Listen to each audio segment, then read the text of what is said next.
નમસ્કાર, news capital સાથે હું છું વૈભવી। સમાચારમાં વાત કરીશું તે પહેલા નજર કરીશું હેડલાઇન્સ પર। આ હેડલાઇનના પ્રાયોજક છે Charusat university. Choose Charusat, choose success.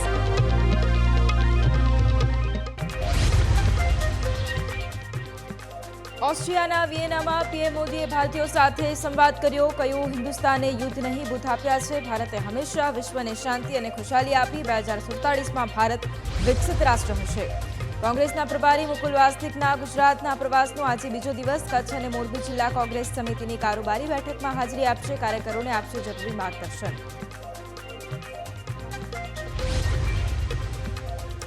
ગુજરાતમાં ચોમાસું ફરી એક્ટિવ થયું। આજે 5 જિલ્લામાં અતિભારે વરસાદની આગાહી। અમદાવાદ, આણંદ, સુરત, રાજકોટ, જામનગર સહિત સૌરાષ્ટ્રમાં અતિભારે વરસાદની આગાહી। જામનગરના પરિવારનો દ્વારકામાં સામૂહિક આપઘાત। ધારાગઢ ગામના ફાટક પાસે એક પરિવારના 4 સભ્યોએ આપઘાત કર્યો। ઝેરી દવા પી મોતને વહાલું કર્યું। કચ્છમાં આરોપી પોલીસકર્મી નીતા ચૌધરીની શોધખોળ શરૂ। દારૂ અને પોલીસકર્મી પર કાર ચડાવવાના કેસમાં નીતા ચૌધરી છે આરોપી। કોર્ટે જામીન રદ કર્યા બાદ નીતા ચૌધરીની શોધખોળ।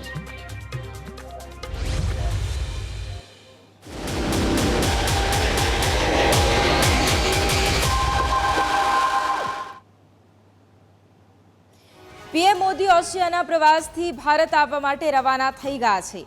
ઓસ્ટ્રિયાની મુલાકાત દરમિયાન પીએમ મોદીએ વિયેનામાં ભારતીય મૂળના લોકોને સંબોધિત કર્યા હતા। આ દરમિયાન તેમણે કહ્યું કે ભારતે વિશ્વને યુદ્ધ નહીં પરંતુ બુદ્ધ આપ્યા। ભારતને વિશ્વબંધુ તરીકે હવે જોવામાં આવે છે। ભારતે હંમેશા શાંતિ અને સમૃદ્ધિ આપી છે। ભારત તેની ભૂમિકાને વધુ મજબૂત કરશે। સાથે જ તેમણે ભારતની વિકાસ ગાથા પણ ઓસ્ટ્રિયામાં વસતા ભારતીયો સાથે શેર કરી હતી।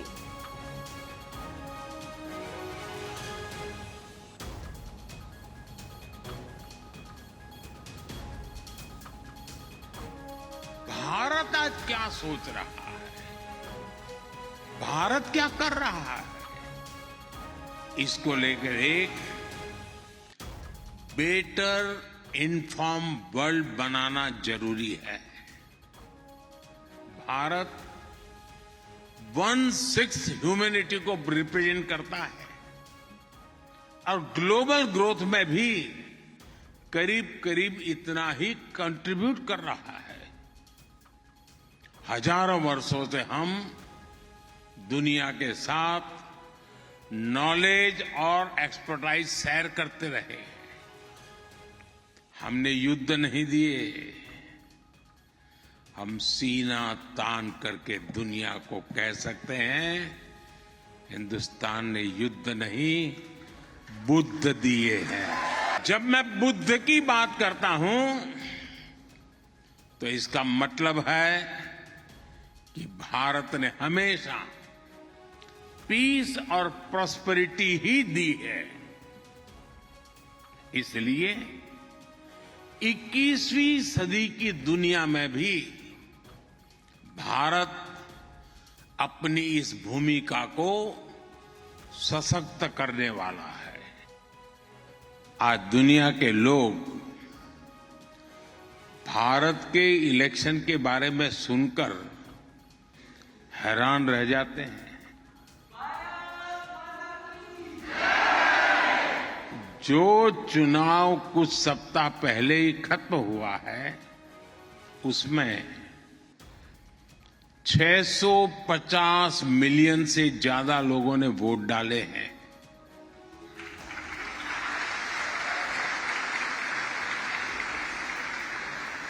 मतलब हुआ शायद 65 ऑस्ट्रिया। हमने तो दुनिया में पोस्ट कोविड एरा में चारों तरफ पॉलिटिकल इंस्टेबिलिटी देखी है। ज्यादातर देशों में सरकारों के लिए सरवाइव करना आसान नहीं रहा। दोबारा चुनकर आना तो एक प्रकार से बहुत बड़ा चैलेंज रहा है। ऐसी स्थिति में भारत की जनता ने मुझ पर, मेरी पार्टी पर, एनडीए पर भरोसा किया।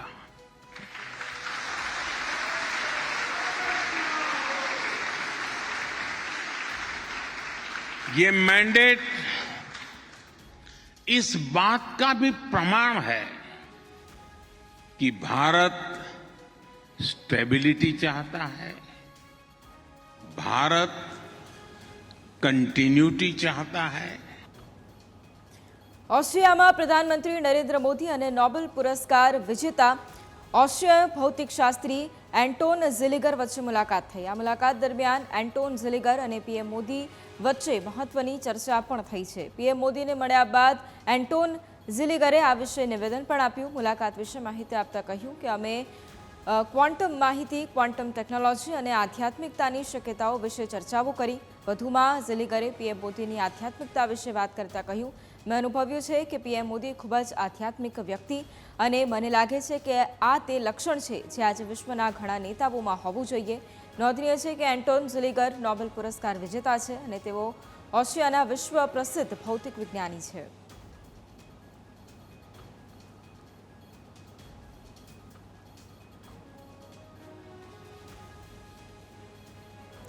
તો આ મુદ્દે પીએમ મોદીએ પણ એક્સ પર પોસ્ટ કરી। પીએમ મોદીએ કહ્યું કે નોબેલ પારિતોષિક વિજેતા એન્ટોન ઝિલિગર સાથે ઉત્તમ મુલાકાત થઈ। ક્વોન્ટમ મિકેનિઝમમાં તેમનું કાર્ય રાહ ચિંધનારું છે અને સંશોધકો તેમજ સંશોધકોની પેઢીઓને માર્ગદર્શન આપવાનું ચાલુ રાખશે। જ્ઞાન અને અધ્યયન પ્રત્યેનો તેમનો જુસ્સો સ્પષ્ટ દેખાતો હતો। મેં નેશનલ ક્વોન્ટમ મિશન જેવા ભારતના પ્રયાસો વિશે વાત કરી અને અમે કેવી રીતે ટેક એન્ડ ઇનોવેશન માટે ઇકોસિસ્ટમને મજબૂત કરી રહ્યા છે તે મુદ્દે ચર્ચા કરી। ખૂબ જ હૃદયસ્પર્શી સંદેશ સાથે તેમનું પુસ્તક પ્રાપ્ત કરીને મને પણ આનંદ થયો છે।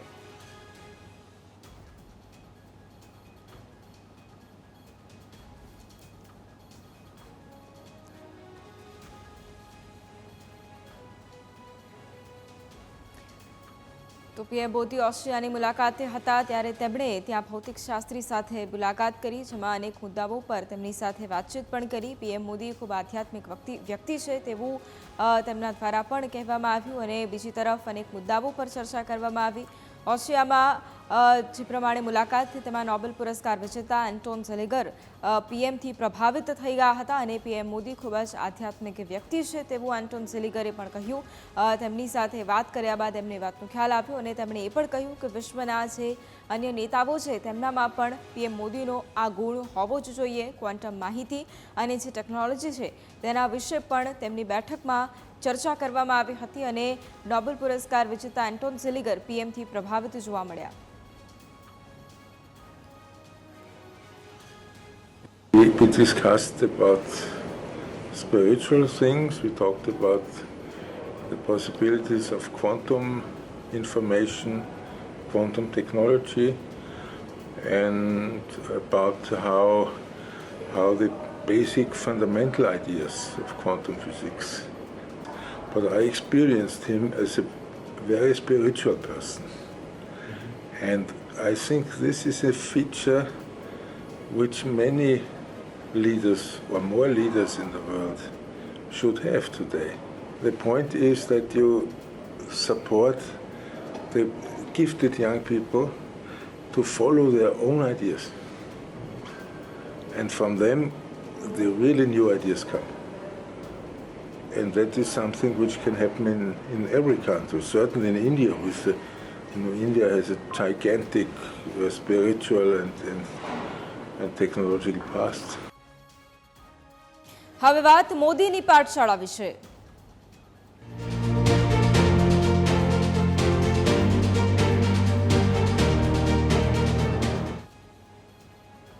કેન્દ્રીય બજેટ રજૂ થયા પહેલા આજે પીએમ મોદી અર્થશાસ્ત્રીઓ સાથે મુલાકાત કરશે।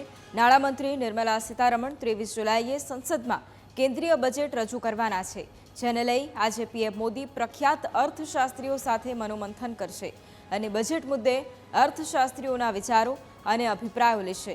નીતિ આયોગના વાઇસ ચેરમેન અને અન્ય કેટલાક સભ્યો પણ આ બેઠકની અંદર હાજર રહેવાના છે।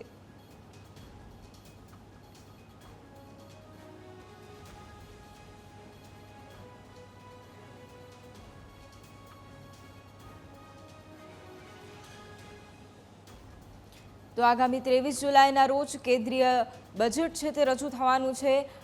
અર્થશાસ્ત્રીઓના અભિપ્રાય વડાપ્રધાન નરેન્દ્ર મોદી લેવાના છે. આજે અર્થશાસ્ત્રી સાથે તેઓ મુલાકાત કરશે અને આગામી સમયમાં બજેટને લઈને તેમની મુલાકાત રહેવાની છે. આગામી કેન્દ્રીય બજેટ છે તે રજૂ થવાનું છે. નિર્મલા સીતારમણ 23 જુલાઈના રોજ બજેટ રજૂ કરશે, પરંતુ તે પહેલાં પીએમ મોદી અર્થશાસ્ત્રી સાથે મુલાકાત કરશે.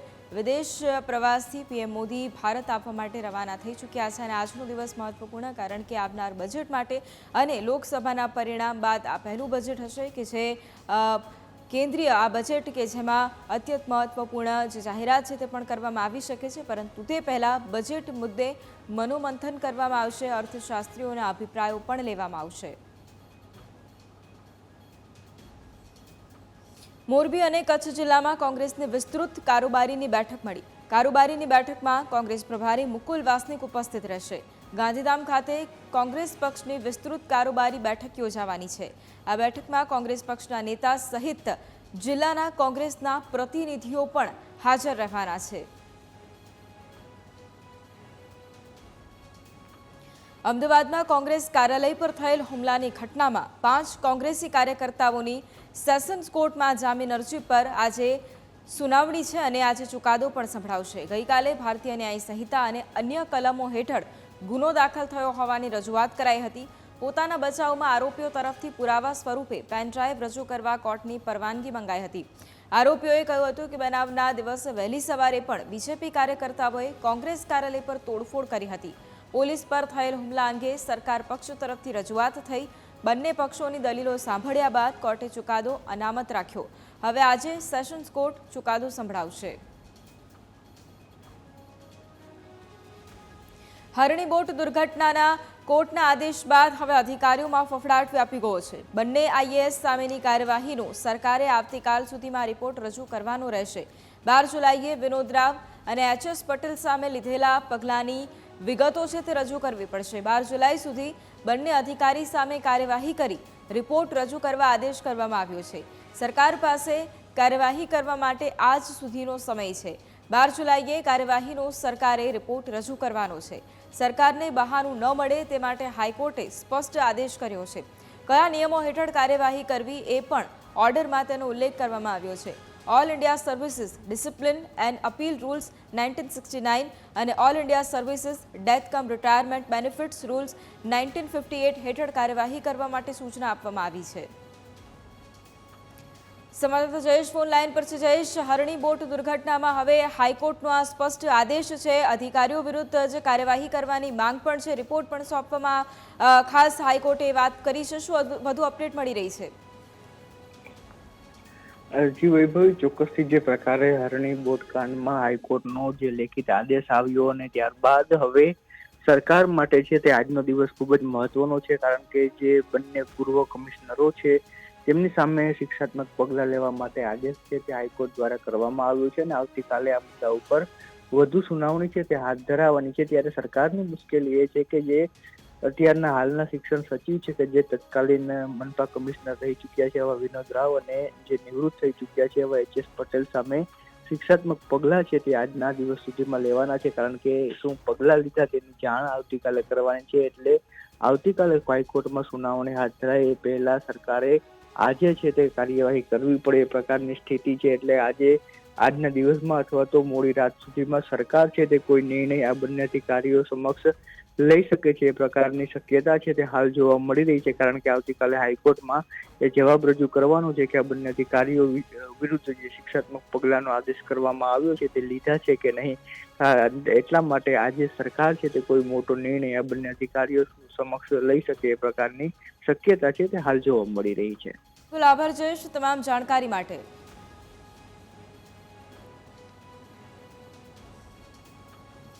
દારૂબંધી અંગે આપના એમએલએ ચૈતર વસાવાએ આક્ષેપ કર્યો છે. ભરૂચમાં પોલીસ કર્મીઓ હપ્તો લેવા જતા હોવાના વિડીયો જાહેર કરવામાં આવ્યા. દારૂના હપ્તા ઉચ્ચ પોલીસ અધિકારીઓ સુધી જતા હોવાના આક્ષેપ કરવામાં આવ્યા છે. બુટલેગરો પાસે હપ્તા લેતા હોવાના પોલીસ કર્મીઓના વિડીયો સામે આવ્યા છે. ચૈતર વસાવાના આક્ષેપ બાદ પોલીસ અધિકારીની પ્રતિક્રિયા પણ સામે આવી. વિડીયો બાબતે ગંભીરતાપૂર્વક તપાસ કરવામાં આવશે તેવું ડીવાયએસપીએ કહ્યું છે. જવાબદાર પોલીસ કર્મીઓ સામે કડક પગલાં પણ ભરવામાં આવશે તેવું પણ ડીવાયએસપીએ કહ્યું. દારૂ વેચવા માટે પોલીસ એમને મદદ કરે છે, પોલીસ જ એમને કહે છે કે તમારે દારૂ વેચવાનું, અને પોલીસ દ્વારા જે હપ્તા ઉઘરાવવામાં આવે છે એના 35 જેટલા વિડીયો ફૂટેજ અમને આપી ગયા છે. એમાં એલસીબી, એસઓજી અને બી ડિવિઝનના તમામ પોલીસ અધિકારીઓ હજારો લાખોના હપ્તાઓ લેતાના આ વિડીયો ફૂટેજ અમારી પાસે આવ્યા છે. ત્યારે અમે સરકારને કહેવા માંગીએ છીએ, દારૂબંધીના નામે કરોડો રૂપિયાનો ખર્ચો થાય છે, ગાંધીના ગુજરાતમાં મોટા મોટા ફાંકા ફોજદારી કરવામાં આવે છે. આ પોલીસની રહેમ નજર હેઠળ આટલી બધી હપ્તાખોરીથી આજે દારૂના ધંધા ભરૂચ જિલ્લામાં ચાલે છે. એના હપ્તા મને લાગે છે કે ઉચ્ચ સ્તરીય પોલીસ અધિકારીઓને તો જતા જ હશે, પણ ભાજપના કમલમ સુધી જતા હશે. ભરૂચ બી ડિવિઝન પોલીસ સ્ટેશનની હદ વિસ્તારમાં આવેલ લીંબુ છાપરી વિસ્તારમાં દેશી દારૂનું વેચાણ થાય છે અને ભરૂચ જિલ્લામાં ફરજ બજાવતા કેટલાક પોલીસ કર્મચારીઓ ત્યાં હપ્તા લેવા જાય છે. એવા મતલબવાળા સમાચાર આજે સોશિયલ મીડિયામાં અને ઇલેક્ટ્રોનિક્સ મીડિયામાં પ્રસિદ્ધ થયેલા. તો એ બાબતને અતિ ગંભીરતાપૂર્વક લઈને ભરૂચ જિલ્લા પોલીસ વડા શ્રી મયુર ચાવડા સાહેબે આમાં ખરેખર શું હકીકત છે, કોઈ દેશી દારૂની કે વિદેશી દારૂની પ્રવૃત્તિનું ત્યાં ચાલુ છે અને ત્યાં કોઈ દારૂનું વેચાણ થાય છે કે કેમ, અને એમાં કોઈ પોલીસ કર્મચારીઓ આવા હપ્તા લેવા જાય છે કે કેમ, અને એમાં કોઈ પોલીસ કર્મચારીની કોઈ સંડોવણી છે કે કેમ, એ બાબતની ફેક્ટ ફાઇન્ડિંગ કરવા માટેની પ્રાથમિક તપાસ અમોને સોંપેલી છે અને આ બાબતે અમે પ્રાથમિક તપાસ ચલાવી રહ્યા છીએ. જો આમાં કોઈ પોલીસ કર્મચારીની કોઈ સંડોવણી જણાઈ આવશે તો તેના વિરુદ્ધમાં અસરકારક કાર્યવાહી કરવામાં આવશે. તો ચૈતર વસાવા દ્વારા જે આક્ષેપ કરવામાં આવ્યો ત્યારબાદ ડીવાયએસપીની પ્રતિક્રિયા પણ સામે આવી. તેમણે એ પણ કહ્યું કે જો કોઈ આવું કરતું હશે તો તેના વિરુદ્ધ કાર્યવાહી પણ કરવામાં આવશે. હપ્તો લેવા માટે જતા હોય તેવો વિડીયો પોલીસ કર્મીનો આ વાયરલ થયો ત્યારબાદ આમ આદમી પાર્ટીના એમએલએ ચૈતર વસાવાએ આક્ષેપ કર્યા અને દારૂબંધી અંગે ચૈતર વસાવાએ આક્ષેપ કરતા ડીવાયએસપીની પ્રતિક્રિયા પણ સામે આવી.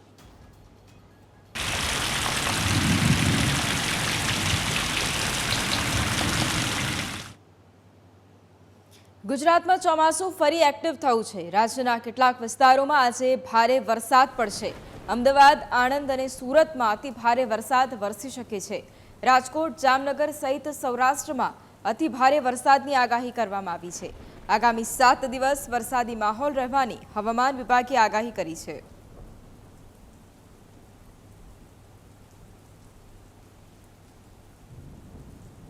દ્વારકા જિલ્લાના ગુંદા ગામે ધોધમાર વરસાદ ખાબક્યો. ગુંદાથી ચાંદવડને જોડતા માર્ગ પર પાણી ફરી વળ્યા છે. ભારે વરસાદને પગલે બાઇક પાણીમાં તણાઈ. બાઇકમાં સવાર પિતા પુત્રને સ્થાનિકોએ બચાવ્યા છે. ગામમાં ધસમસતા પાણીના પ્રવાહ વચ્ચે લોકો જોખમી રીતે પસાર થવા માટે મજબૂર બની ગયા છે. તો દ્વારકાના ગુંદા ગામે ધોધમાર વરસાદ વરસ્યો. માર્ગ ઉપર પાણી ફરી વળ્યા છે, જેથી પાણીના પ્રવાહમાં એક બાઇક પણ તણાયું છે. લોકો જીવના જોખમે રસ્તો પસાર કરવા માટે મજબૂર બન્યા છે. જોકે સ્થાનિકો દ્વારા પિતા અને પુત્રનો બચાવ કરવામાં આવ્યો હતો, પરંતુ માર્ગ પર પાણી ભરાઈ જવાથી આસપાસના ગામોને પણ અસર પહોંચી છે. દ્વારકા જિલ્લામાં સતત બીજા દિવસે વરસાદી માહોલ જોવા મળી રહ્યો છે. ખંભાળિયાના ભાડથર, કેશોદ, ભીંડા, લાલુકા સહિતના ગામોમાં વરસાદી માહોલ જોવા મળ્યો. ધોધમાર વરસાદથી અનેક નદીઓમાં પૂરની સ્થિતિ જોવા મળી રહી છે. ભાણવડના ગ્રામ્ય વિસ્તારમાં વરસાદથી ખેતરોમાં પાણી ફરી વળ્યા છે. જિલ્લાના ગ્રામ્ય પંથકમાં વરસાદને કારણે ખેડૂતોમાં ખુશીનો માહોલ પણ જોવા મળી રહ્યો છે. બીજી તરફ પોરબંદર જિલ્લામાં પણ વરસાદી વાતાવરણ જોવા મળ્યું. અલગ અલગ તાલુકાઓમાં વરસાદ નોંધાયો છે. 1 થી 3 ઇંચ જેટલો વરસાદ નોંધાયો. ભાવપરા, મિયાણી, ટુકડા, વિસાવાડા અને વડાળા પંથકમાં 2 ઇંચ જેટલો વરસાદ નોંધાયો છે. ભાવપરા અને માધવપુર પંથકમાં 1 ઇંચ વરસાદ નોંધાયો છે. રાણાવાવ પંથકમાં 1 ઇંચ વરસાદ નોંધાયો છે. બરડા પંથકમાં ગાજવીજ સાથે 3 ઇંચ વરસાદ પડ્યો છે. ભારે વરસાદને પગલે જળાશયોમાં નવા નીર પણ આવ્યા છે.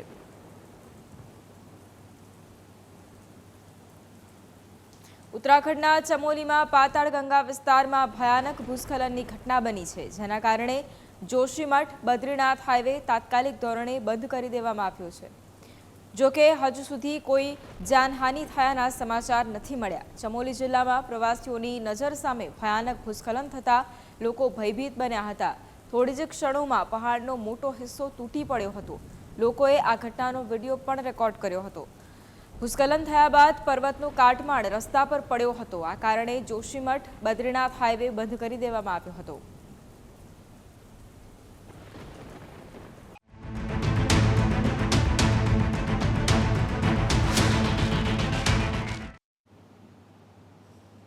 વરસાદ આવ્યો અને સરકાર જાગી. અચાનક તૂટેલા રસ્તાઓની યાદ આવી. ખબર પડી કે જવાબદારી અધિકારીઓની છે, નેતાઓની છે અને મંત્રીઓની છે. એટલે જ દાદાની સરકારે સરકારી બાબુઓ પર ગાજ વરસાવી.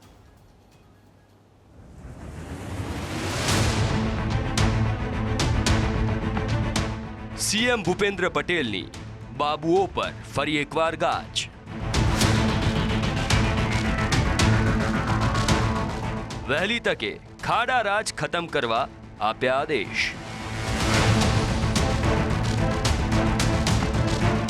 બાબુઓ આળસ કંકેરે, નહીં તો ખેર નથી.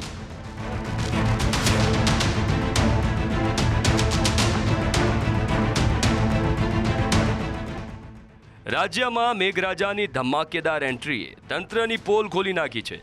વરસાદમાં ચાંદી જેવા ચમકતા રસ્તાઓ ચંદ્રમાં ખાડા પડી ગયા હોય તેવા થઈ ગયા છે. ઉબડ ખાબડ રસ્તાઓને લઈને ન્યૂઝ કેપિટલે ખાડા રાજ કરીને આખી મુહિમ ચલાવીને લોકોની સમસ્યાનો ચિતાર સરકાર સુધી પહોંચાડ્યો. ગાંધીનગર સુધી રાજ્યભરમાંથી અનેક ફરિયાદો પણ પહોંચી જશે. ત્યારે હવે રાજ્યમાં સરકારી બાબુઓની ઢીલી નીતિને લઈને સીએમ ભૂપેન્દ્ર પટેલ મેદાને આવ્યા છે અને સીએમએ આકરા પાણીએ થઈને કેબિનેટ બેઠકમાં મંત્રીઓ અને અધિકારીઓને સ્પષ્ટ નિર્દેશ આપ્યો છે કે વહેલી તકે ખાડા પુરાવો. નબળી કામગીરી તો નહીં જ ચલાવી લેવાય. તૂટેલો રોડ અને પુલ અંગે જવાબદાર અધિકારી, કોન્ટ્રાક્ટર, પદાધિકારીઓ સામે પગલાં લેવા મુખ્યમંત્રીએ સૂચનો આપ્યા છે. સીએમએ એમ જ સરકારી બાપુઓ પર ગાજ નથી વરસાવી. અમે આપને રાજ્યના ખાડા રાજને બતાવીશું. રાજ્યભરમાં કેટલાક ઠેકાણે રોડ રસ્તાઓની બિસ્માર હાલત થઈ છે. હું છું નવસારી જિલ્લામાંથી પસાર થતો નેશનલ હાઈવે. અહીંથી જો તમે વાહન લઈને જતા હો તો જરા સંભાળીને વાહન હંકારજો, કારણ કે વરસાદને કારણે મારો મેકઅપ ઉતરી ગયો છે અને મારા પર ખાડાનું સામ્રાજ્ય સર્જાયું છે. અહીંથી તમારે વાહન હંકારવું હોય તો જીવના જોખમે પસાર થવું પડશે. ઊન ગામ પાસે હાઈવે પર મસ્ત મોટા ખાડાઓ પડ્યા છે. મારી બિસ્માર હાલતના કારણે કેટલાય વાહનો ફસાઈ ચૂક્યા છે. હું સાક્ષી છું કે દર વર્ષે કરોડોનો ટોલ ઉઘરાવવામાં આવે છે, છતાં હાઈવે ઓથોરિટી વરસાદ બાદના ખાડા પૂરવામાં અસમર્થ સાબિત થાય છે.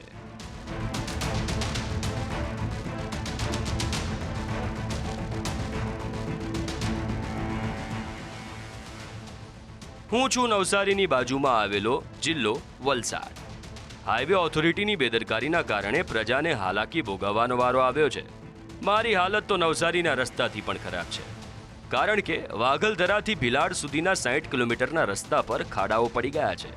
મારા વિસ્તારમાં આવતો દમણગંગા નદીના બ્રિજ પર પણ રસ્તો ધોવાઈ ગયો છે, તો મારી જ હદમાં આવતી વાંકી નદીના બ્રિજ પર પણ મસ્ત મોટા ખાડાઓ પડ્યા છે.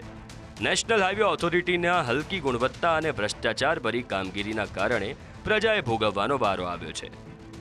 રાહદારીઓને મેં કહેતા સાંભળ્યા કે બોરિયા ટોલનાકાથી બગવાડા ટોલનાકા પર ઉઘરાવવામાં આવતા ટોલની સામે રસ્તાઓની કામગીરી ખૂબ જ ખરાબ છે અને તેમણે સરકારી બાબુ પાસેથી તાત્કાલિક આ ભ્રષ્ટાચારના ખાડા પૂરવાની માંગ કરી હતી. બહુ મસ્ત ખાડા છે. આપણે એસલવડ જેવું ફિલિંગ લઈએ એમ. પેલા વરસાદમાં જ આ હાલત છે, જોઈ લો. અડધો ફૂટ ગાડી અંદર જતી રહી ખાડામાં, અને જલ્દીથી જલ્દી ધ્યાનમાં લઈ તો સારું પબ્લિક માટે. અમારા ટોલ નાકા પૂરેપૂરા વસૂલી આપ્યા બાદ કોઈ સમયસર અમારી ટ્રકો ન પહોંચે, ખાડામાં પારાવાર નુકસાન થાય, ગાડીમાં ટાયર અને અન્ય બીજી સાધન સામગ્રીની નુકસાન થઈ રહ્યું. આ ખરેખર અમે આને બહુ ગેરવ્યાજબી ગણીએ છીએ અને આ યોગ્ય નથી. જે અત્યારે ખાડા દેખાઈ રહ્યા છે આપ સમક્ષ અને લોકોની નજરમાં, ખરેખર જલ્દી પેચવર્ક કરવું જોઈએ અને આમાં ધ્યાન દોરવું જોઈએ. તો હું છું વડોદરા શહેરના રસ્તા. અહીં પહેલો વરસાદ પડતા જ હું ધોવાઈ ગયો. પહેલા વરસાદ બાદ મારા પર અસંખ્ય ખાડાઓ પડી ગયા છે. એક તરફ કોર્પોરેશનના સ્ટેન્ડિંગ કમિટીના ચેરમેને ત્વરિત ફરિયાદોનો નિકાલ કરવા પ્રયત્નશીલ હોવાના દાવા કર્યા, તેનો હું સાક્ષી છું, પણ આ દાવા સદંતર પોકળ સાબિત થયા છે. હવે કોર્પોરેશન ત્વરિત આ ખાડા પૂરવાની કામગીરી શરૂ કરે તેવા ખુદ સીએમ ભૂપેન્દ્ર પટેલે આદેશ આપ્યા છે, જેનાથી મને હવે આનંદ થયો છે. મારા ઉપર પણ ઘડીક ધ્યાન આપજો. હું છું ગીર સોમનાથના પ્રશ્નાવડા ગામનો નવનિર્મિત રસ્તો. તંત્રએ મારું નિર્માણ હલકી કક્ષાના માલ મટીરિયલથી કર્યું હતું. આજે મારી બિસ્માર હાલત થઈ ચૂકી છે. થોડા સમયમાં જમીને પણ મારી સાથેનો છેડો ફાડી નાખ્યો. 10 થી 12 હજારની વસ્તી ધરાવતા આ ગામના લોકો મારે કારણે હેરાન પરેશાન થઈ ચૂક્યા છે. પણ આમાં મારો કોઈ વાંક નથી. આ સરકારી બાબુના પાપે મારી આ દશા થઈ છે. હવે સરકાર જાગી છે એટલે મને આશા જાગી છે કે મારી દશા સુધરશે. રાજ્યના અમે અસંખ્ય રસ્તાઓ છીએ. જુઓ અમારી હાલત. રાજ્યમાં હવે વટવૃક્ષ બન્યા. અમારું ખાડારાજનું લિસ્ટ બહુ લાંબુ છે. હું રાજકોટનો કોઠારિયા રોડ, અહીં ડામર દીવો લઈને ગોતવા આવવું પડે તો જ હું જડું. તો અમરેલીમાં ખંભાથી રાજુલા જવું હોય તો હાલ આ રોડ પર ના આવતા. જ્યારે બનાસકાંઠાના પાલનપુરની પણ અમારા જેવી જ દશા છે. જનતાને હું માફી માંગવા ઈચ્છું છું, કારણ કે લોકો જ્યારે પણ અહીંથી પસાર થાય ત્યારે કહે છે કે રોડ રસ્તા ખરાબ છે, પણ અમે ખરાબ નથી. તંત્રની કામગીરી ખરાબ છે અને સરકારી બાબુઓની નિયત ખરાબ છે. અમને ભ્રષ્ટાચારનો સડો લાગી ગયો છે. પણ આજે જે રીતે રાજ્યના મુખ્યમંત્રીએ અમારી દશા સુધારવાના આદેશ આપ્યા છે, જેનાથી અમને એક આશા જાગી છે કે અમારા સારા દિવસો ચોક્કસથી આવશે. Bureau report, news capital. હવે નજર આજના ફિટનેસ મંત્ર પર.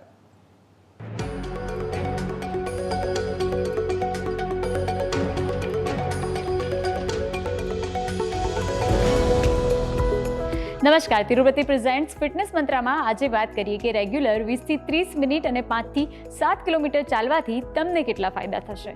દરરોજ આટલું ચાલવાથી તમે વજનને કંટ્રોલ કરી શકો છો. રેગ્યુલર ચાલવાથી કેન્સર જેવી બીમારીઓથી પણ બચી શકાય છે. જો કોઈને કીમોથેરાપીની ટ્રીટમેન્ટ ચાલતી હોય તો નિયમિત ચાલવાથી કીમોથેરાપીને કારણે થતી આડઅસરોનું પ્રમાણ પણ ઘટાડી શકાય છે. દરરોજ ચાલવાથી તમારી બોડીમાંથી વધારાનું ફેટ દૂર થાય છે અને જેના કારણે હાર્ટ ડિઝીઝ અને સ્ટ્રોકનું રિસ્ક પણ ઘટે છે. રેગ્યુલર ચાલવાથી બ્લડમાં શુગર લેવલ કાબૂમાં રહે છે અને મોટી ઉંમરે થતી અલ્ઝાઇમર જેવી બીમારીઓથી પણ બચી શકાય છે. જમ્યા પછી ઓછામાં ઓછું 100 ડગલા જેટલું ચાલવું જોઈએ. તેથી પેટને લગતી બીમારીઓથી બચી શકાય છે. જો તમે સ્ટ્રેસ ઘટાડવા અને ડિપ્રેશનને દૂર કરવા માંગતા હોવ તો પણ રેગ્યુલર વોકિંગ કરવું જોઈએ.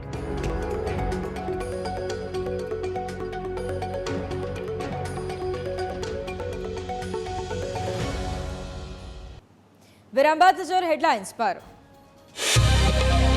આ હેડલાઇનના પ્રાયોજક છે Charusat university. Choose Charusat, choose success.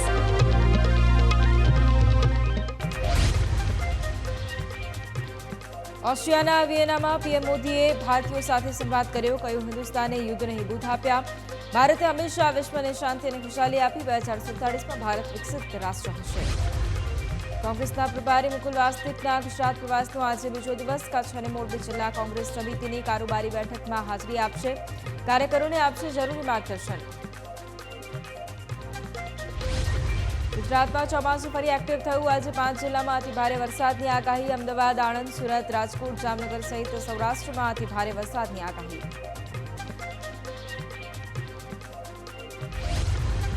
જામનગરના પરિવારનો દ્વારકામાં સામૂહિક આપઘાત. ધારાગઢ ગામના ફાટક પાસે એક પરિવારના 4 સભ્યોએ આપઘાત કર્યો. ઝેરી દવા પી મોતને વહાલું કર્યું.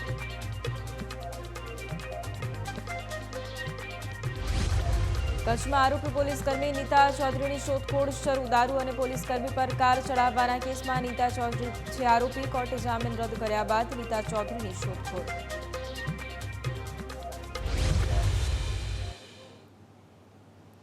જૂનાગઢ શહેરની ટ્રાફિક સમસ્યા હલ થાય તે માટે મનપા દ્વારા સૌપ્રથમ ફ્લાયઓવર બ્રિજ માટે 4 વર્ષ અગાઉ તમામ તૈયારીઓ કરી લેવામાં આવી હતી. તે સમયે અંદાજે 110 કરોડના ખર્ચે એચ આકારનો ફ્લાયઓવર બ્રિજ બનાવવા માટેનો પ્લાન હતો, પરંતુ હવે તેની ડિઝાઇનમાં ફેરફાર કરવામાં આવ્યો છે અને અંદાજે 59 કરોડના ખર્ચે એસ આકારનો બ્રિજ બનાવવાનો નિર્ણય કરવામાં આવ્યો છે. આ નિર્ણયનો હવે લોકો વિરોધ કરી રહ્યા છે. મનપાના આ નિર્ણયથી સ્ટેશન રોડ પરના વેપારીઓ અને સ્થાનિક લોકોમાં નારાજગી પ્રવર્તી છે. જિલ્લા કલેક્ટર કચેરીએ આવેદનપત્ર આપી વિરોધ દર્શાવ્યો હતો અને જૂની ડિઝાઇન મુજબ ફ્લાયઓવર બ્રિજ બનાવવા માટે માંગ કરી હતી. સમગ્ર શહેરના 20 વર્ષના ટ્રાફિકને ધ્યાનમાં રાખીને જે નકશો બનાવ્યો હતો એ પ્રમાણેનું કામ કરવાને બદલે હાલના સત્તાધીશોએ આ નકશામાં ફેરફાર કરી અને કોઈ પણ કારણોસર માત્ર ને માત્ર ટ્રાફિક રૂંધાય અને ટ્રાફિકને અડચણ થાય અને જુનાગઢનો એક હાર્ટ સમો મુખ્ય એક જ રસ્તો જે છે એના રસ્તા ઉપર પિલર લઈ આવવાનો જે પ્રયાસ કર્યો છે એ નિંદનીય છે અને એનાથી જોશીપુરાની પ્રજા ખૂબ પરેશાન થશે. સાથે સાથે જોશીપુરાની પ્રજા નહીં પણ જુનાગઢ શહેરની તમામ પ્રજા ખૂબ પરેશાન થશે. વેપાર ઉદ્યોગના માટેનો પણ આ મુખ્ય એક રસ્તો છે અને એ રસ્તાને ડિસ્ટર્બ કરવાનો જે પ્રયાસ થયો છે એ પણ ખોટો છે. ગવર્મેન્ટની જે કરોડો રૂપિયાની જગ્યા છે એ પણ આ ઓવરબ્રિજ ફ્રન્ટ લાઇનમાં આવવાથી એની પણ ડીવેલ્યુ થશે. એ પણ બહુ ગંભીર મુદ્દો છે. આજે જે આ ડિઝાઇન સાકાર થશે ત્યારે દરેક લોકોને આ ડિઝાઇન વાપરવા માટે મુશ્કેલી થશે ને થશે. પહેલા એ આકારની ડિઝાઇન હતી, હવે એ આકારની થાય છે. એટલે આ ઓવરબ્રિજનો પ્રથમ તબક્કો છે. બીજા તબક્કામાં જે 2 છેડા બાકી છે એ છેડાને પણ એમાં આવરી લેવાના છે. એટલે ડિઝાઇન કન્સલ્ટન્ટ દ્વારા એ આકારની તૈયાર થઈ હતી, પરંતુ આમાં એસ આકારનો એટલે કે 2 છેડા એક ગંધારીવાળી સરદારપરાથી લઈ અને મહાત્મા ગાંધી સુધી આ ઓવરબ્રિજ થવાનો છે. એટલે એસ આકારનો નહીં પણ ભવિષ્યમાં એ આકાર જ બનવાનો છે. જે 2 ભાગ છે બાકીના એ પાર્ટ 2માં એની કાર્યવાહી થવાની છે. એટલે લોકોની જે અપેક્ષા છે એ પ્રમાણે જ આ આરોપી બનવાનો છે અને આવનારા દિવસોમાં જોશીપુરા અને ઓજી વિસ્તારના લોકોને જે ટ્રાફિકની સમસ્યા નડી રહી છે એ દૂર થશે. અત્યાર સુધીમાં રૂપિયા માટે બાળકનું અપહરણ કર્યાની ઘટના બનતી હતી, પરંતુ પત્નીની જીદ સામે જીત મેળવવા માટે એક પિતા જ પોતાના બાળકનું અપહરણ કરાવે તેવું કદાચ તમે સાંભળ્યું નહીં હોય. આવી જ ઘટના સામે આવી છે સુરતમાંથી.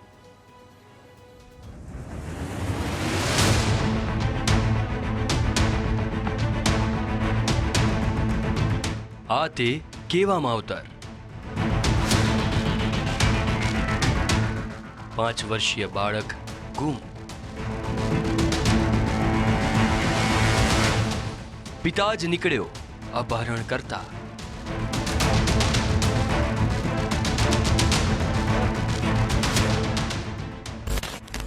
જુલાઈ 2024નો એ દિવસ. સુરતના ડિંડોલી વિસ્તારમાંથી એક 5 વર્ષીય બાળક ગુમ થયું. એક તરફ રથયાત્રાનો બંદોબસ્ત, બીજી તરફ બાળકનું અપહરણ થયાની ડિંડોલી પોલીસ સ્ટેશનમાં ફરિયાદ નોંધાઈ, જે પોલીસ માટે એક પડકાર હતો. પણ ક્રાઇમ બ્રાન્ચની ટીમ તરત જ દોડતી થઈ ગઈ અને ગણતરીના જ કલાકોમાં અપહરણના નાટકનો પર્દાફાશ કર્યો, જેમાં ફરિયાદી પિતાએ જ બાળકના અપહરણનું નાટક કર્યાનું સામે આવ્યું છે. જેથી તરત જ પોલીસે બાળકનું અપહરણ કરનાર પિતા તારાચંદ પાટીલ, બાળકની ફોઈ જ્યોતિ ઠાકરે અને બાળકના પિતાના મિત્ર કરણ મનોહર વાંકોરની ધરપકડ કરી. ગઈ તારીખ 6 જુલાઈ 2024ના રોજ જીજ્ઞાનગર ડિંડોલી પાસેથી તારાચંદ ઉત્તમ પાટીલના એક 6 વર્ષના બાળકનું કિડનેપ થયો હતો. 6 તારીખે આ બાળક ગુમ થતા એના પિતાજીએ 7 તારીખે પોલીસને ઇન્ફોર્મ કર્યા હતા. આ તપાસ દરમિયાન આના સીસીટીવી ફૂટેજના એનાલિસિસ કરતાં ખબર પડી કે તારાચંદ ઉત્તમ પાટીલે જ પોતાના છોકરાને કિડનેપ કર્યો હતો અને પોતાની બેન જ્યોતિ અને એક મિત્ર કરણ મારફતે આ છોકરાને બુલધાણા મહારાષ્ટ્ર મોકલી આપવામાં આવ્યો હતો. ત્યારે સમગ્ર ઘટના શું છે એની પર નજર કરીએ તો આરોપી તારાચંદ પાટીલે 9 લાખ રૂપિયાની પર્સનલ લોન લીધી હતી, જે બાદ કોરોનામાં તારાચંદ પાટીલની આર્થિક સ્થિતિ વધુ બગડી. ધંધામાં મંદી આવતા તારાચંદના લોન ભરવાના પણ ફાંફા થયા. પત્ની બીમાર હોવાથી સારવાર પાછળ પણ મોટો ખર્ચ થતો હતો, જેથી તારાચંદ પાટીલે તેના પિતાના ઘરે રહેવા જવાનું નક્કી કર્યું. પિતાના ઘરની નજીક જ સાસરાનું ઘર આવેલું હોવાથી તારાચંદની પત્ની રહેવા જવા માટે રાજી ન થઈ, જેથી પત્નીને જીત છોડાવવા તારાચંદે બાળકના અપહરણનું નાટક રચ્યું. બહેન અને મિત્ર મારફતે તારાચંદે પોતાના બાળકનું અપહરણ કરાવ્યું. બાળકને મહારાષ્ટ્રના જામુર ખાતે મોકલી આપ્યું. બાળકની સંભાળ ન રાખી હોવાનું સાબિત કરીને પત્નીને પિતાના ઘરે રહેવા માટે મનાવવાનો તારાચંદનો પ્લાન હતો. પણ પોલીસે ઉલટ તપાસ કરતા સમગ્ર નાટકનો પર્દાફાશ થયો. બીજી તરફ કેવી રીતે આ નાટકનો પર્દાફાશ થયો તેની વાત કરીએ તો તારાચંદે બાળકના અપહરણ અંગે પોલીસને જાણ કરી હતી. પોતાનું બાળક હોવાનું કહીને સીસીટીવી ફૂટેજ પણ પોલીસને આપ્યા. પોલીસે તપાસ કરી સીસીટીવીમાં દેખાતા બાળક સુધી પહોંચી. તપાસ કરતા બાળક તારાચંદનો ન હોવાનું સામે આવ્યું, જેથી ઉલટ તપાસ કરતા પોતે જ અપહરણ કરાવ્યાની તારાચંદે કબૂલાત કરી. બહેન અને મિત્ર મારફતે અપહરણ કરાવીને બાળકને જામુર મોકલ્યાની કબૂલાત કરી. એટલે કે અપહરણ કરતા પિતા તારાચંદે પોલીસને ગેરમાર્ગે દોરવાનો પ્રયત્ન કર્યો હતો. એ જ શંકાને આધારે પોલીસે બાળકના પિતા તારાચંદ ઉત્તમ પાટીલની કડક પૂછપરછ કરતા તે ભાંગી પડ્યો અને પોતાના જ બાળકનું અપહરણ કર્યાનું તરકટ કેમ રચ્યું તેના વિશે વાત કરી. પોલીસને શંકા છે કે નવું મકાન લેવા માટે તારાચંદની પત્ની જીદ કરતી હતી, જે અંગે બંને વચ્ચે અવારનવાર ઝઘડા થતા હતા, જેથી નવા મકાન માટે સસરા પાસેથી પૈસા પડાવવા માટે તારાચંદે આ નાટક રચ્યું. જો કે આ અંગે હાલ પોલીસ તપાસ કરી રહી છે. આરોપીઓની પૂછપરછમાં વધુ ચોંકાવનારા ખુલાસા થઈ શકે છે. Amit Rupapara, news capital, Surat. અમદાવાદમાં એક ખૂબ જ ચોંકાવનારો કિસ્સો સામે આવ્યો. એક પ્રોફેસર પુત્રએ પહેલા મહિલા માતાની હત્યા કરી અને ત્યારબાદ જીવન ટૂંકાવી દીધું.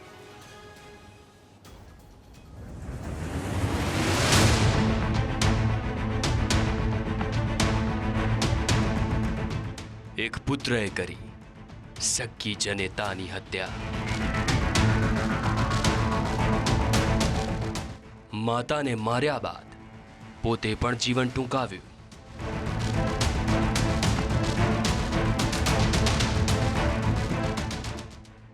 આ વાત છે અમદાવાદના પાલડી વિસ્તારની. અહીં રહેતા અને GSL કોલેજના ઇકોનોમીના પ્રોફેસર 42 વર્ષીય મૈત્રીય ભગતે પોતાની 75 વર્ષીય વૃદ્ધ માતાની હત્યા કરી, જે બાદ પોતે પણ ગળે ફાંસો ખાઈને આત્મહત્યા કરી. પોલીસે પ્રાથમિક તપાસના આધારે કહ્યું કે મૈત્રીય ભગત ડિપ્રેશનનો ભોગ બન્યો હતો. ડિપ્રેશનમાં પુત્રએ માતાનું ગળું કાપીને हत्या કરી નાખી. मैत्रेय भगत उन्होंने जो है अपनी मदर का मर्डर करके खुद सुसाइड कर लिया. रीज़न अभी थोड़ा प्रीमा फेसी जल्दी होगा कहना, पर ऐसा रीज़न लगता है कि कुछ डिप्रेशन या इस तरह का कुछ इश्यू हो सकता है, जिस वजह से मानसिक त्रास में आके उन्होंने ऐसा इस कदम उठाया. और मदर की डेड बॉडी जो है वो अंदर वाले कमरे में मिली है और जो है किचन नाइफ से उनका गला जो है काटा गया है और जो बाहर हैं पर्सन मैत्रेय उन्होंने जो है सुसाइड किया हुआ है बाहर की तरफ पंखे से लटक के. તપાસમાં સામે આવ્યું છે કે મૈત્રીયના પિતા દિલીપ ભગત ડોક્ટર હતા, જો કે 6 વર્ષ પહેલા દિલીપભાઈને હાર્ટ એટેક આવતા તેમનું મોત થયું હતું. 42 વર્ષના મૈત્રીય અપરિણિત હતો, તેમજ તે હાર્ટની તકલીફ અને ડાયાબિટીસના દર્દી પણ હતો, જેથી તેને શારીરિક પીડા સહન ન થતા તે ડિપ્રેશનમાં રહેતો. અધિકારી તરફથી કોઈ પણ હજી સુધી વાતચીત છે તે નથી થઈ, પરંતુ જે પ્રાથમિક અહીંના જે સ્થાનિક છે કે જે પાડોશી છે તે લોકોની પૂછતાછમાં સામે આવ્યું કે જે આ દિલીપ ભગત નામના જે પુત્ર હતા કે જેણે તેની માતાની હત્યા કરી, તે છેલ્લા ઘણા સમયથી ડિપ્રેશનમાં હતા. સાથે તે બીમારીથી તે કંટાળી ગયા હતા અને જેના કારણે તે કોઈની બી સાથે વાતચીત કરતા ન હતા અને તેના કારણે જ તેને ગત આ મોડી રાત્રે પહેલાં તેની માતાની હત્યા કરી નાખી, જે કોઈ પણ તીક્ષ્ણ હથિયાર વડે, ને ત્યારબાદ ખુદે આત્મહત્યા છે તે કરી દીધી. આ સમગ્ર ઘટના વિશે પાડોશીનું કહેવું છે કે આ પરિવાર આર્થિક રીતે મજબૂત અને સામાજિક રીતે સન્માનિત હતા તથા માતા પુત્ર વચ્ચે ખૂબ જ પ્રેમ હતો. પડોશીનું માનીએ તો મૈત્રી ભગત ડિપ્રેશનમાં હતો, ત્યારે આ ક્ષણિક આવેગે એક પરિવારનો માળો વિખેરી નાખ્યો છે. આ ઘટના સૂચવે છે કે જો તમારી આસપાસ પણ કોઈ વ્યક્તિ આવી રીતે ડિપ્રેશનનો ભોગ બન્યા હોય તો તેમની મદદ કરો અથવા તો ડૉક્ટર પાસે તેનું કાઉન્સેલિંગ કરાવો, જેથી કરીને આવી ઘટનાઓ ટાળી શકાય અને ક્ષણિક આવેગ કોઈનો ભોગ ન લઈ શકે. મિહિર સોની, ન્યૂઝ કેપિટલ, અમદાવાદ. સુરતમાં પ્રેમનો કરુણ અંજામ આવ્યો. પ્રેમીએ પરિવારની વિરુદ્ધ જઈને પ્રેમ લગ્ન તો કર્યા, પણ પરિવાર સાથેની તકરારમાં પત્નીનું જ કાસળ કાઢી નાખ્યું.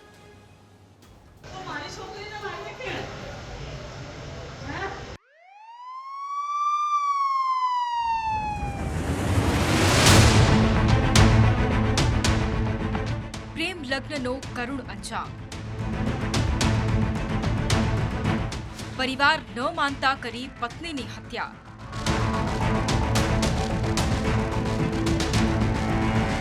હત્યારાએ પણ કર્યો આત્મહત્યાનો પ્રયાસ.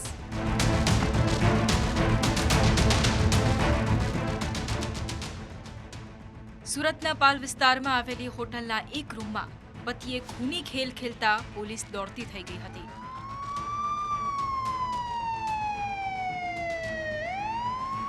ચોવીસ વર્ષની વકીલ યુવતીને હોટલમાં મળવા બોલાવીને તેના જ પતિએ છરીથી તેની ક્રૂરતાપૂર્વક હત્યા કરી નાખી. બાદમાં હત્યારો પતિ રૂમમાં જ લાશ પાસે 24 કલાક સુધી બેસી રહ્યો. જે હોટલમાં યુવતીની હત્યા કરવામાં આવી તેના CCTV ફૂટેજ પણ સામે આવ્યા. CCTVમાં જે યુવક યુવતી સાથે દેખાઈ રહ્યો છે તેમાં જે યુવતી છે તેનું નામ નિશી ચૌધરી અને યુવકનું નામ રોહિત કટકર છે. તેમના 1.5 વર્ષ પહેલા જ પ્રેમ લગ્ન થયા હતા. જો કે યુવકના ઘરે આ લગ્ન સ્વીકાર્ય ન હોવાથી તેમના ઘરે અવારનવાર ઝઘડા થતા હતા, જેને લઈ નિશી તેના પિયર પરત ફરી હતી. જો કે ઘટનાના દિવસે રોહિતે પત્નીને મળવા માટે હોટલમાં બોલાવી હતી, જ્યાં તેની હત્યા કરી દીધી. બાદમાં રોહિતે 20 જેટલી ડોલો ગોળીઓ ખાઈ લેતા આત્મહત્યાનો પ્રયાસ કર્યો હતો. ત્યારે આ મામલે મૃતક નિશીની માતાએ ન્યૂઝ કેપિટલ સાથે વાતચીત કરી હતી. મૃતકના માતાએ દાવો કર્યો કે જો પોલીસે તાત્કાલિક કાર્યવાહી કરી હોત તો મારી દીકરી બચી જાત.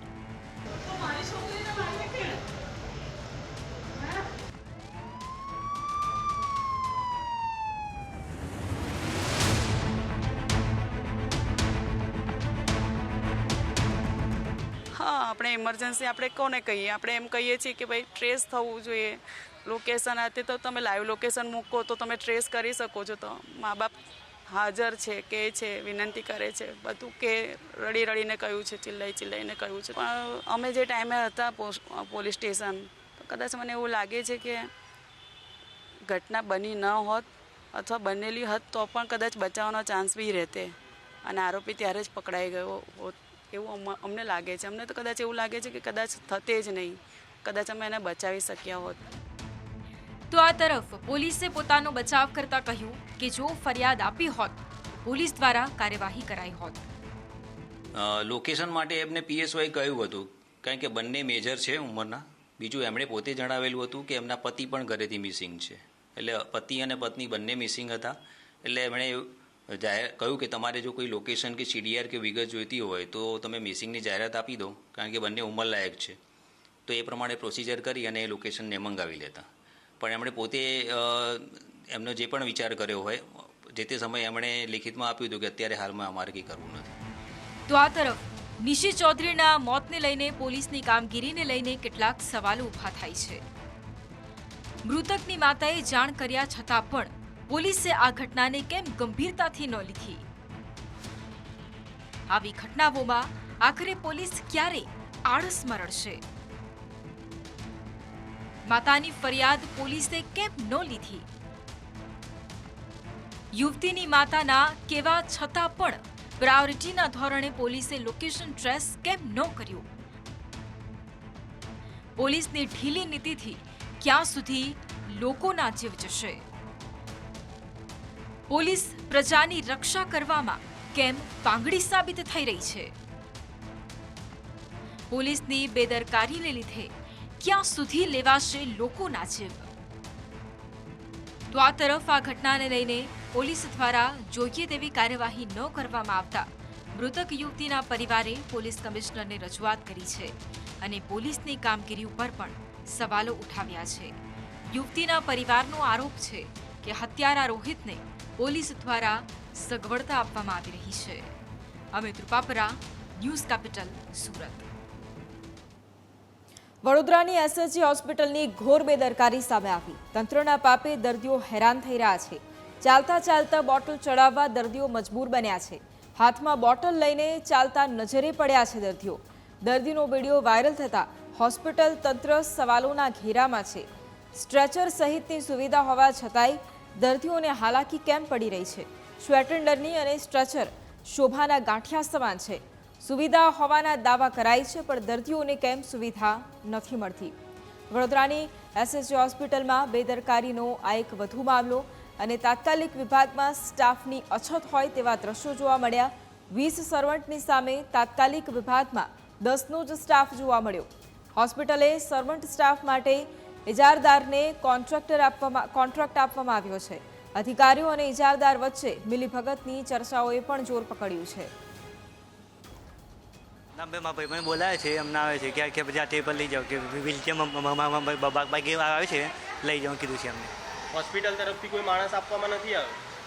ના ભાઈ, સ્ટ્રેચર ખેંચવા માટે ના. આપ દર્દીના સગા છો? હા, અમને છોકરો છે, અમારા મમ્મી થાય. તમારા મમ્મી થાય? તમે જાતે જ ધક્કો મારીને લઈ જઈ રહ્યા? એમણે કે અમને કીધું કે બે બાઈક આવે છે, તમે એમ લઈ જાઓ કે એમને બોલાવી છે, અમને અહીં લઈ છે બાઈક ઓપીડી 3માં લઈ જવા છે અમને. ઓપીડી 3માં? હા. અહીંથી માણસ આપવામાં નથી આવ્યો? ના ના, હોસ્પિટલમાં નથી આવ્યું કોઈ માણસ. તમે તઈ લઈ જાઓ કે છે ઓપીડીમાં. કઈ જગ્યાએ? સિસ્ટરે શું કીધું? ઓપીડીમાં લઈ જાઓ એવું. ઓપરેટિવ લઈ જાવ એવું કહ્યું. ક્યાંથી આવ્યા છો? મોજરપુર. એસએચજી હોસ્પિટલમાં ઇમરજન્સી વોર્ડ એટલે ગમે ત્યારે વધારે સ્ટાફની જરૂર પડતી હોય છે. કોઈ પણ હાદસો બને ત્યારે વધારે સ્ટાફ જોઈએ, પણ જે ઇમરજન્સી વોર્ડમાં ઓછામાં ઓછા જે આપણે સમજણ પડે એ પ્રમાણે 20 માણસો જોઈએ, જે કર્મચારી હોય કે કોઈ પણ આવે પેશન્ટ આવે એને લઈ જાય. પણ તમે અહીં જોઈ શકો કે પેશન્ટના જે ઘરવાળા હોય એમને એમના ઘરવાળાને જ એમને વ્હીલચેર પર લઈ જવું પડે, કેમ કે કોઈને સોનોગ્રાફી કરવાની હોય, કોને એક્સરે પાડવાનો હોય, તો એમને જાતે પોતે લઈ જવું પડે છે, કેમ કે સ્ટાફ ફક્ત 10 કે 8 જણનો જ હોય મૂકે છે એ લોકો. એવું દેખાઈ આવે છે કે જે કોન્ટ્રાક્ટર છે, જે ઇજારદાર છે, એને ફાયદો કરાવવા માટે એસએચજીના જે વહીવટદાર છે એ લોકોને ફાયદો કરાવવા કરી રહ્યા છે એવું દેખાઈ આવે છે. અમદાવાદમાં ગેરવર્તન કરનારા તબીબ સામે કાર્યવાહી કરવામાં આવી. નવા વાડજ અર્બન હેલ્થ સેન્ટરના ઓનરી કન્સલ્ટન્ટ ગાયનેક ડોક્ટર ટર્મિનેટ થયા છે. ત્રણેય અર્બન હેલ્થ સેન્ટરમાંથી ડોક્ટર રાહુલ મોદીને ટર્મિનેટ કરવામાં આવ્યા છે. વાયરલ વિડીયોના આધારે એમસીના આરોગ્ય વિભાગે આ નિર્ણય કર્યો છે. 9 થી 1ની ડ્યુટી હોવા છતાંય 11 વાગ્યા બાદ હાજર નહોતા રહેતા. દર્દીઓ ખાનગી ક્લિનિકમાં સોનોગ્રાફી કરાવતા હતા. ડોક્ટર દર્દીઓને ખાનગી ક્લિનિકમાંથી દવા લેવા માટે ફરજ પણ પાડતા હતા. તાપીના વ્યારામાં તબીબ સામે દુષ્કર્મના આરોપના કેસમાં હવે નવો વળાંક આવ્યો છે. તબીબે દુષ્કર્મનો આરોપ લગાવનાર 2 યુવતીઓ સામે ફરિયાદ નોંધાવી હતી. 3.67 કરોડની ઉચાપતની ફરિયાદ નોંધાવી હતી, જેને લઈ પોલીસ દુષ્કર્મની ફરિયાદ નહોતી દાખલ કરવામાં આવી. દુષ્કર્મની ફરિયાદ નોંધાવવા બંને યુવતીઓ કોર્ટના શરણે પહોંચી છે. પોલીસે ફરિયાદ દાખલ ન કરતા યુવતીઓએ કોર્ટમાં અરજી કરી છે. આવતીકાલે કોર્ટ સમગ્ર મામલે ચુકાદો આપશે. તારીખ 29/6/2024ના રોજ વ્યારાના ખ્યાતનામ ડૉક્ટર વિરુદ્ધ 2 યુવતીઓ દ્વારા અલગ અલગ ફરિયાદ, એક છેડતીની અને બળાત્કારની કરવામાં આવેલ છે. અને અંદાજિત 8 દિવસ વીતી ગયા બાદ પણ એ યુવતીઓની ફરિયાદ વ્યારા પીઆઈ દ્વારા રજિસ્ટર એફઆઈઆર કરવામાં આવેલ નથી.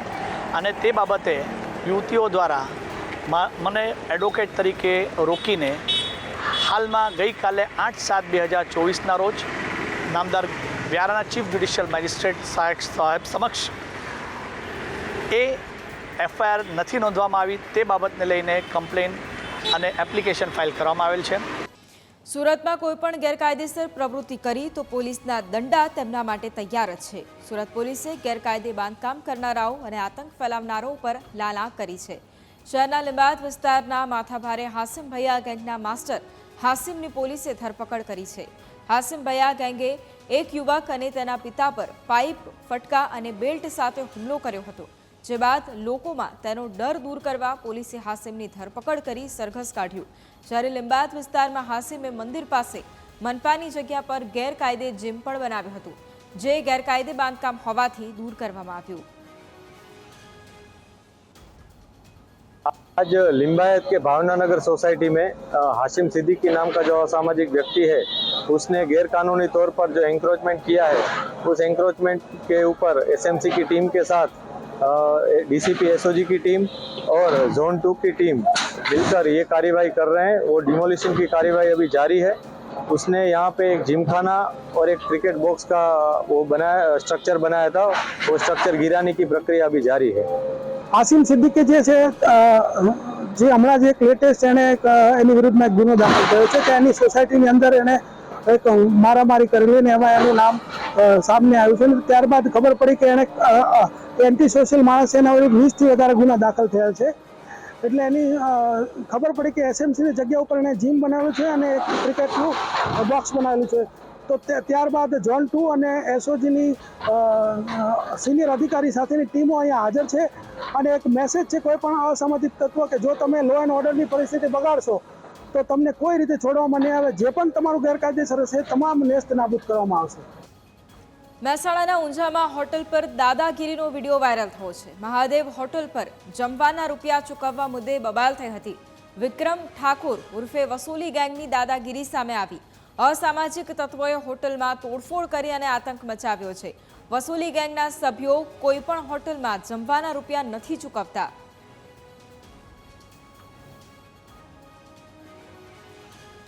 તો વસૂલી ગેંગની દાદાગીરી સામે આવી છે. આ સીસીટીવી ફૂટેજ પણ સામે આવી છે, જે ગેંગના સભ્યો તેના દ્વારા તોડફોડ મચાવવામાં આવી છે. જમવાના રૂપિયા ન આપવા બાબતે તોડફોડ મચાવવામાં આવી. ઊંઝામાં એક હોટલ પર આ વસૂલી ગેંગની દાદાગીરી સામે આવી છે.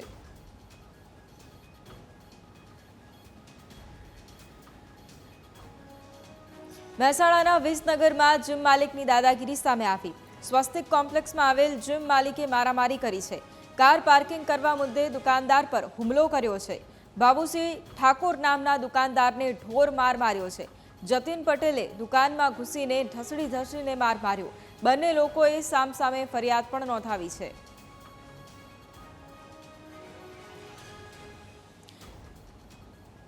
તો મહેસાણાના વિસનગરમાં જીમ માલિકની દાદાગીરી સામે આવી. સ્વસ્તિક કોમ્પ્લેક્સમાં આવેલા જીમ માલિકે મારામારી કરી, જેના સીસીટીવી ફૂટેજ પણ સામે આવ્યા છે. કાર પાર્કિંગ કરવા મુદ્દે દુકાનદાર પર હુમલો કર્યો હતો. બાબુસિંહ ઠાકોર નામના દુકાનદારને જીમ માલિકે માર માર્યો છે. જતીન પટેલે દુકાનમાં ઘૂસી ઠસડીને માર માર્યો. બંને લોકોએ સામસામે અત્યારે ફરિયાદ પણ નોંધાવી છે. વડોદરામાં હાથીદાંતની તસ્કરીનો પર્દાફાશ થયો છે. એસઓજીએ હાથીદાંત તસ્કરીનું રેકેટ પકડ્યું અને 2 લોકોને ઝડપી પાડ્યા. બંને આરોપીઓ પાસેથી 2 હાથીદાંત મળી આવ્યા. આરોપીઓ રિક્ષામાં હાથીદાંત વેચવા માટે ફરી રહ્યા હતા. હાથીદાંત વિદેશથી મંગાવ્યા હોવાની આશંકા પણ વ્યક્ત કરાઈ છે. આ બાબતે ઇન્ટરનેશનલ રેકેટની દિશામાં પોલીસ દ્વારા તપાસ પણ શરૂ કરવામાં આવી. યાકુતપુરા વિસ્તારમાંથી બંને આરોપીઓને હાલ ઝડપ્યા છે. તેઓ વેચવા માટે, જે અગાઉ આપને કહ્યું કે વેચવા માટે તેઓ ગ્રાહકો શોધી રહ્યા છે. હવે હાથીદાંત એ કોઈ it's not the simple thing કે you can go and sell anywhere. તો એના માટે પ્રોપર આપણે આપણી જે મેં કહ્યું કે એક ખાનગી બાતમી રાહે આપણે તેમને પકડ્યા છે. તો આ હતા અત્યાર સુધીના સમાચાર. વધુ સમાચારો માટે જોતા રહો ન્યૂઝ કેપિટલ. નમસ્કાર.